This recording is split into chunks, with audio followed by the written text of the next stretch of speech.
விழுப்புரம் மாவட்டம் மரக்காணம் அருகே அசப்பூர் ஏரி உடைந்ததால் அருகிலுள்ள குடியிருப்பு பகுதியில் 20க்கும் மேற்பட்ட வீடுகளில் வெள்ளம் புகுந்திருக்கிறது. விவரங்களோடு இணைந்திருக்கிறார் செய்தியாளர் முருகேசன். முருகேசன், இந்த ஏரி உடைந்திருக்கக்கூடிய சூழ்நிலையில் சுற்றிலும் இருக்கக்கூடிய மக்கள் எல்லாம் பாதுகாப்பான இடங்கள்ல இருக்கிறாங்களா? அது மட்டும் இல்லாம வீடுகளுக்குள் தண்ணீர் புகுந்திருக்கக்கூடிய காட்சிகளை நம்மால் பார்க்க முடிகிறது. மக்கள் என்ன சொல்றாங்க?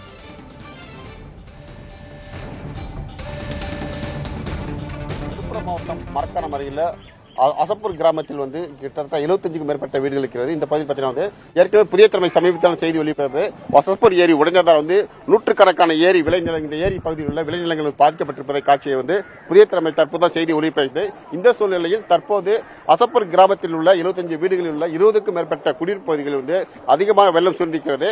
வழக்கமாக ஒவ்வொரு ஆண்டும் இதுபோன்ற மழைக்காலங்களில் இந்த ஏரி அதிக அளவு தண்ணீர் வெளியே வருகிற காரணமாக இந்த ஏரி கரையோரமான வீடுகள் மழைநீர் சூறுவது வழக்கமான வாடிக்கையாக உண்டாகிறது. தற்போது அளவுக்கு அதிகமான மழைநீர் ஏரி உடைந்ததால் வீட்டுக்குள்ளேயே கிட்டத்தட்ட 20க்கும் மேற்பட்ட வீடுகளுக்குள்ளே மழைநீர் உள்ளே புகுந்திருக்கிறது.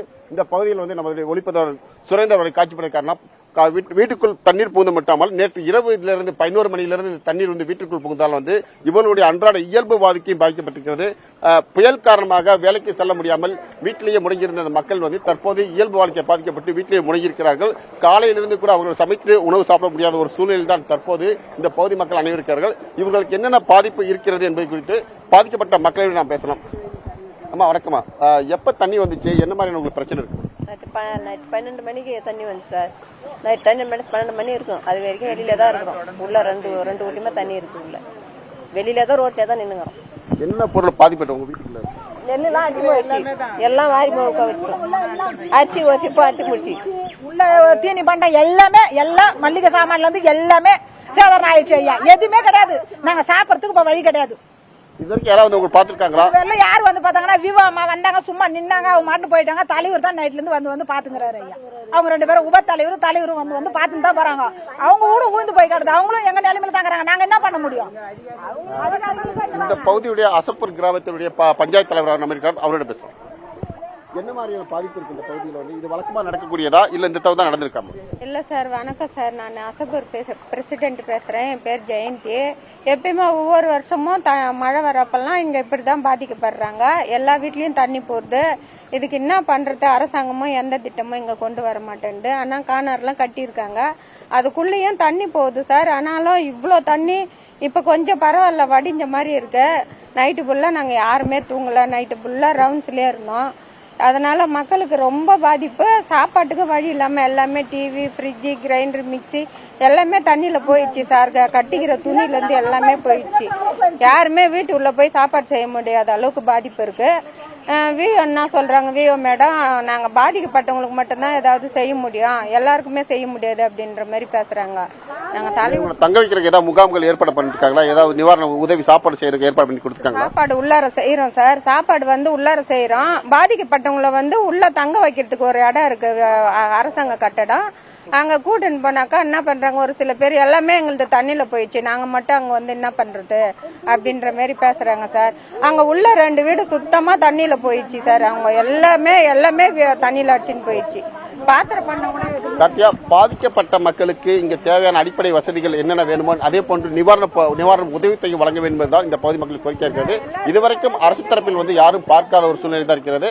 இவர்களுக்கு அன்றாடம் இன்றைய தினம் காலையில் கூட அவர்கள் யாரும் சாப்பிட முடியாத சூழ்நிலை இருக்கிறது. எனவே இவர்கள் தங்குவதற்கு முகாம் ஏற்பாடு செய்யப்பட்டு அவர்களுக்கு தேவையான நிவாரண உதவி வழங்க வேண்டும் என்பதுதான் இந்த பகுதி கோரிக்கை இருக்கிறது. கார்த்திகா, அவர்கள் தங்குவதற்கு ஏற்பாடாக ஏதாவது ஒரு முகாம்களை அமைக்க வேண்டும். அது மட்டும் இல்லாமல் அவங்களுக்கான உணவு தேவைகளை பூர்த்தி செய்ய வேண்டும் அப்படிங்கிறது அவர்களுடைய அடிப்படை கோரிக்கையாக தற்போதைய தேவையாக இருக்கிறது.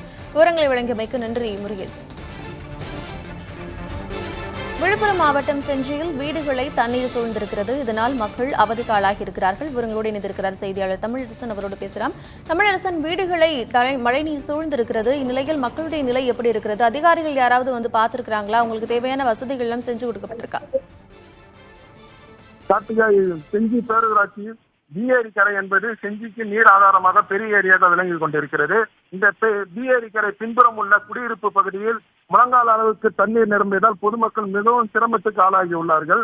அது வஉசி தெரு, முல்லை நகர், சக்கராபுரம் மற்றும் உள்ளிட்ட பகுதியில் மழைநீர், கழிவு நீரும் கலந்து முழங்கால் அளவுக்கு தேங்கி இருப்பதால் பொதுமக்கள் கடும் அவதிக்கு உள்ளாகிறார்கள்.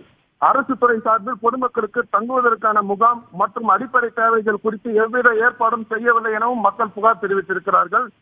மேலும் நேற்று இரவு வரை மிதமான மழையே இருந்ததால் நள்ளிரவில் இருந்து அதிக மழை பெய்ததால் காலையில் திடீர் அனைத்து பகுதியிலும் வீடுகளிலும் மழைநீர் புகுந்ததால் பொதுமக்கள் மிகவும் சிரமத்துக்கு உள்ளாகி இருப்பதாக பொதுமக்கள் தெரிவித்திருக்கிறார்கள். இது சம்பந்தமாக இதுவரை எந்த ஒரு அதிகாரிகளும் நடவடிக்கை எடுக்கவில்லை எனவும் புகார் தெரிவித்திருக்கிறார். கார்த்திகா, தமிழரசன், இந்த மழை நீரை வெளியேற்றுவதற்கான நடவடிக்கைகள் ஏதும் எடுக்கப்பட்டிருக்கா?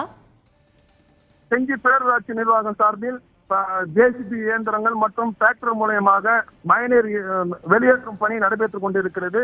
மேலும் அங்க முக்கியமாக குழந்தைகள் எல்லாம் இங்க நீரில் மாட்டிக்கொண்டிருப்பதால் தீயணைப்புத்துறை வசதி மூலம் அவர்களை வெளியேற்றும் பணியும் நடைபெற்றுக் கொண்டிருக்கிறது தற்போது. மேலும் டிஎஸ்பி கார்த்திகை பிரியா தலைமையில் இப்பொழுது போலீசார் அங்க பாதுகாப்பு பணியில் ஈடுபட்டு அவர்களை வெளியேற்றும் பணியும் நடைபெற்றுக் கொண்டிருக்கிறது தற்போது.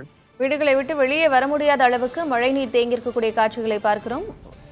உடனடியாக அவர்களுக்கு தேவையான வசதிகளை செய்து கொடுக்க வேண்டும் என்பது எதிர்பார்ப்பு. விவரங்களை வழங்கியமைக்கு நன்றி தமிழரசு.